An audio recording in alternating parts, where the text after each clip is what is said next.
আসসালামু আলাইকুম। আমার আজকের রেসিপি খাসির মাথা ভুনা। এটা রুটি, পরোটা কিংবা সাদা ভাতের সাথে জমে উঠবে। আজকে দুটো খাসির মাথা দিয়ে রেসিপিটি করে নিয়েছি। তবে আপনারা চাইলে গরুর মাথা দিয়ে সেম প্রসেসে করতে পারবেন এই রেসিপিটি। তাহলে আর কথা না বাড়িয়ে চলুন চলে যাই মূল রেসিপিতে।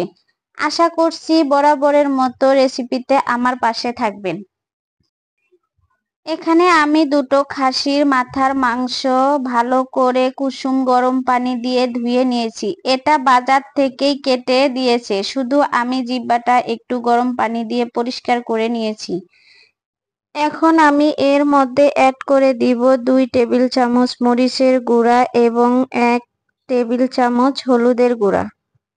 দিয়ে দিব পরিমাণ মতো লবণ। এখানে আমি আদা এবং রসুন বাটা দিয়ে দিব 4 টেবিল চামচ। এরপর দিয়ে দিব 4টা দারচিনি, 4টা এলাচ।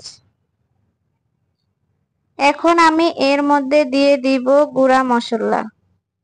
সব ধরনের মশলাই আমি এখানে গুঁড়ো করে নিয়েছি।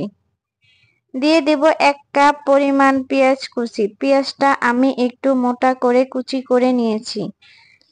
2টা তেজপাতা আমি এখানে মাঝখানে ছিঁড়ে দিয়ে দিব। এখানে আমি তেল দিয়ে দিব 1 কাপ পরিমাণ, তবে আপনারা আপনাদের পরিমাণ অনুযায়ী দিয়ে নেবেন। এটা আমি হাতে মেখে রান্না করে নিব। এখন আমি সবগুলো ভালো করে মেখে নিব। আমার এই সহজ রেসিপিটি যদি আপনাদের ভালো লাগে তাহলে আমার চ্যানেলটি সাবস্ক্রাইব করে দিয়ে পাশে থাকা বেল বাটনটি ক্লিক করে দিবেন। এতে করে আমি ভিডিও ছাড়ার সাথে সাথে আপনাদের কাছে নোটিফিকেশন চলে যাবে। আর যারা অলরেডি সাবস্ক্রাইব করে দিয়েছেন তাদেরকে অসংখ্য ধন্যবাদ। দেখুন আমি মেখে নিয়েছি সবগুলো, এখন রেস্টে রেখে দিব আধা ঘন্টার জন্য।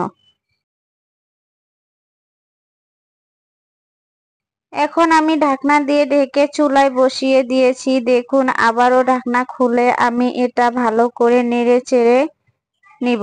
এর মধ্যে আমি কোনো পানি ব্যবহার করিনি।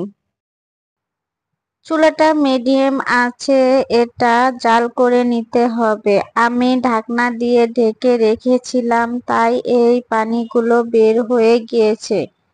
আমি চুলাটা মিডিয়াম আঁচেই জাল দিয়ে নিয়েছি, কারণ মাথার মাংস হাড় বেশি থাকে, তাই চুলাটা ডিম করে দিয়ে রান্না করে নিতে হবে, তাহলে হাড়গুলো ভালোভাবে সিদ্ধ হয়ে যাবে। আমি আবারও ঢাকনা দিয়ে ঢেকে কিছুক্ষণ সময় রান্না করে নিব। এর ফাঁকে আমি কয়েকবার নেড়ে দিয়েছি।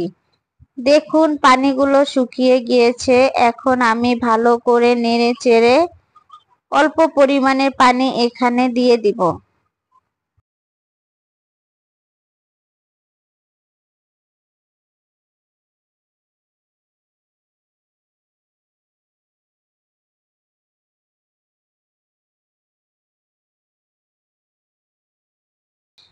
ভালো করে নেড়ে চেড়ে ঢাকনা দিয়ে ঢেকে নিব।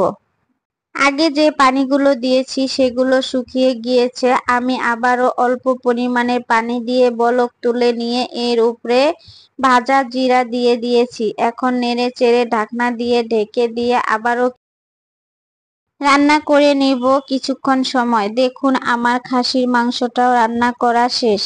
আমার রেসিপিটি কেমন হয়েছে আমাকে অবশ্যই কমেন্ট করে জানাবেন। আপনাদের একটা কমেন্টে আমার যে কতটুকু আনন্দ লাগে সেটা বলে বোঝাতে পারবো না। সবাই ভালো থাকবেন, সুস্থ থাকবেন। আল্লাহ হাফেজ।